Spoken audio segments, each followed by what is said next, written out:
ako, tayong lahat, sabay-sabay lahat sa gayhay. Ikaw, ako, tayong lahat, sabay-sabay lahat sa gayhay.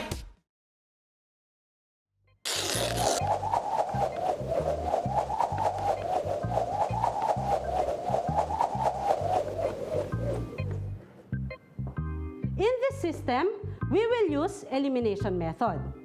And in this method, we will eliminate one variable to solve the other. In order to get the value of x, we need to eliminate y. And in the same way, to get the value of y, we need to eliminate x. Yes, Ria? Ma'am, paano po tayo mag-eliminate ng variable? Good question, Ria. Tatandaan natin na hindi natin basta-basta i-eliminate ang mga variables. Dapat, ang aalisin lamang natin ay yung may mga additive inverse. Naaalala nyo pa ba ang ibig sabihin ng term na ito? Ma'am, hindi po ba additive inverse ang tawag dun sa mga numero na may parehong value pero magkaiba ng sign? Halimbawa po, yung positive 1 at negative 1. Additive inverse po sila ng isa't isa dahil kapag in-add mo sila, 0 ang sagot. That's right, Ria. Naku, ang galing-galing mo talaga. Okay, balikan natin yung dalawang equation na binigay ko kanina. Subukan nating i-eliminate ang y variable sa dalawang equation na ito. Pansinin nyo, ano ang masasabi nyo sa y term ng dalawang equation na ito? Additive inverse of each other, ma'am. Additive inverse, that's correct! Tulad nga ng nabanggit ni Ria kanina, ang mga magkakaparehong numero o variable na may opposite sign ay tinatawag nating additive inverse. Since y terms are additive inverse of each other, we can eliminate y by adding the two equations. Subukan natin. 2x plus 3x is equal to 5x.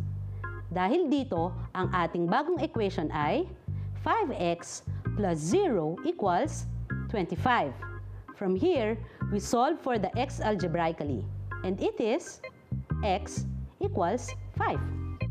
By eliminating y, we were able to solve for x. Now let's solve for y. How do we do that? Any idea? Yes, Ria. Ma'am, to solve for y, we substitute x in any of the original equations.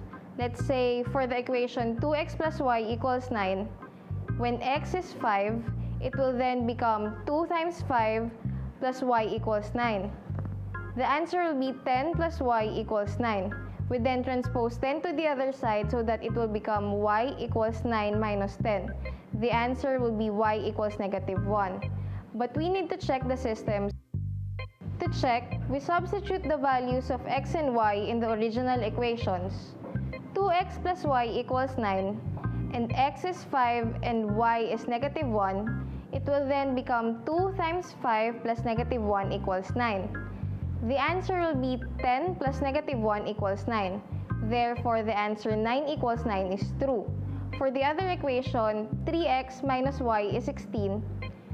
3 times 5 minus negative 1 is equal to 16. It will then become 15 plus 1 equals 16.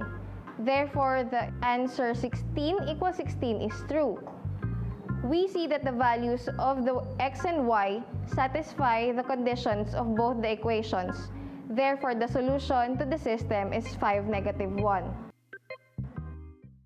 Ikaw, ako, tayong lahat, sabay-sabay lahat sa gayhay. Ikaw, ako, tayong lahat, sabay-sabay lahat sa gayhay.